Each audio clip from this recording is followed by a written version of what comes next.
ये कहानी है 1938 की। कैरली नाम के एक आदमी की, हंगेरियन आर्मी में, और वो उस कंट्री का बेस्ट पिस्टल शूटर था।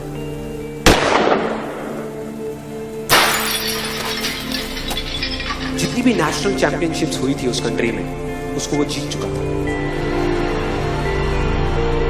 और सबको ऑलमोस्ट कंफर्म था कि 1940s में जो ओलंपिक्स होने वाले हैं उसमें गोल्ड मेडल कैरली को ही मिलेगा। और उसने सालों से ट्रेनिंग करी थी। उसका एक ही सपना था, एक ही फोकस था कि मुझे अपने इस हाथ को दुनिया का बेस्ट शूटिंग हैंड बनाना है, बेस्ट बनाना है, बेस्ट बनाना है। और वो कामयाब हो गया, उसने बना लिया बेस्ट शूटिंग हैंड। सिर्फ 2 साल का फर्क था। 1938 में एक आर्मी का ट्रेनिंग कैंप चल रहा था। क्योंकि वो आर्मी में था तो एक एक्सीडेंट हो गया। उसके उसी हाथ में जिससे उसने गोल्ड मेडल जीतना था, उसमें एक हैंड ग्रेनेड फट गया और वो हाथ चला गया। जो उसका सपना था, जो फोकस था, सब खत्म।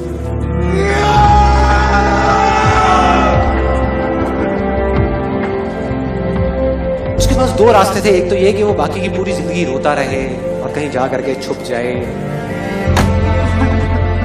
या अपना जो गोल था जिस पे उसने फोकस किया हुआ था उसको पकड़ करके रखे। तो उसने फोकस किया उस पे नहीं जो चला गया था, जो उसके पास नहीं था। उसने फोकस किया उस पे जो उसके पास था।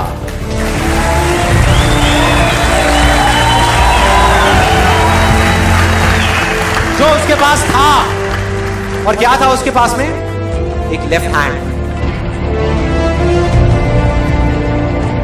एक ऐसा हाथ जिससे वो लिख तक नहीं सकता था। 1 महीने तक उसका हॉस्पिटल में इलाज चला इस हाथ के लिए, और सही 1 महीने बाद अभी ट्रेनिंग शुरू करती है इस हाथ की।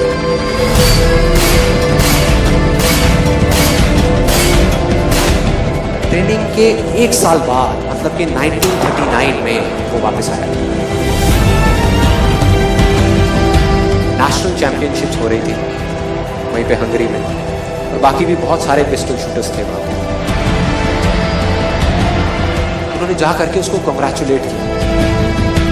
कहा कि यार देखो, ये होता है जज्बा, ये होती है स्पोर्ट्समैन स्पिरिट, कि इतना सब कुछ होने के बाद भी तुम यहां पर आए हो हमको देखने के लिए और हमारा हौसला बढ़ाने के लिए। किसी को नहीं पता था कि वो 1 साल से अपनी ट्रेनिंग कर रहा था लेफ्ट हैंड की। और उसने जवाब दिया, मैं यहां पर तुम्हारा हौसला बढ़ाने नहीं आया, तुम्हारे साथ कॉम्पीट करने आया हूं, तुमसे लड़ने आया हूं, तैयार हो जाओ। और कंपटीशन हुआ। बाकी सब वहां पर जितने भी लोग थे वो कॉम्पीट कर रहे थे अपने बेस्ट हैंड से। ये कॉम्पीट कर रहा था अपने ओनली हैंड से, ओनली हैंड से। कौन जीता?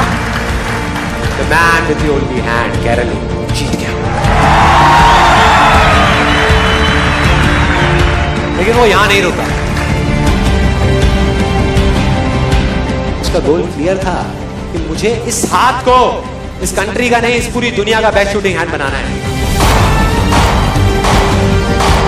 उसने अपना सारा फोकस उठा करके डाला 1940 पे,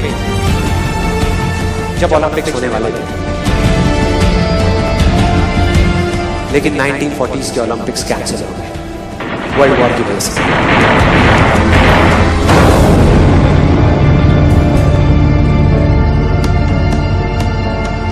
उसने अपना सारा फोकस उठा करके कहां डाल दिया? 1944 में जो ओलंपिक्स होने वाले थे उसके ऊपर।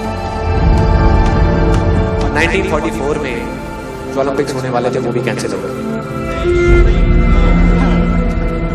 वर्ल्ड वॉर की वजह से। फिर से कैंसिल।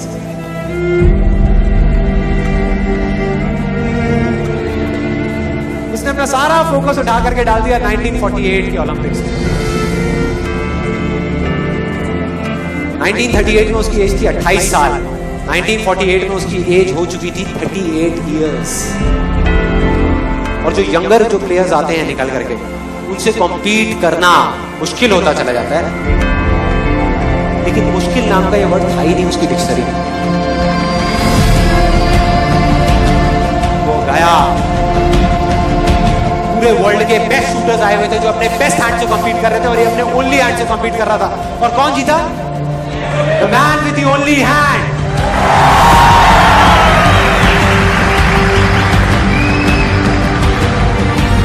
लेकिन वो तब भी नहीं रुका।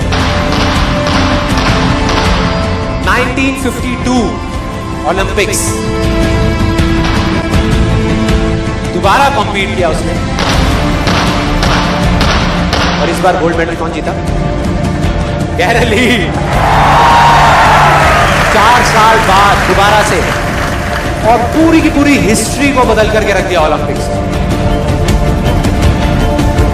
इस पर्टिकुलर कंपटीशन में उससे पहले किसी भी एथलीट ने लगातार 2 गोल्ड मेडल्स नहीं जीते।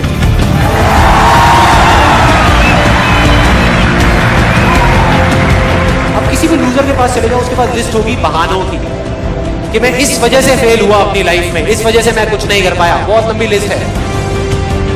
और दूसरी तरफ विनर के पास चले जाओ, उसके पास में 1000 वजह होगी वो ना करने की जो वो करना चाहता है, सिर्फ एक वजह होगी वो करने की जो वो करना चाहता है, और वो कर जाएगा।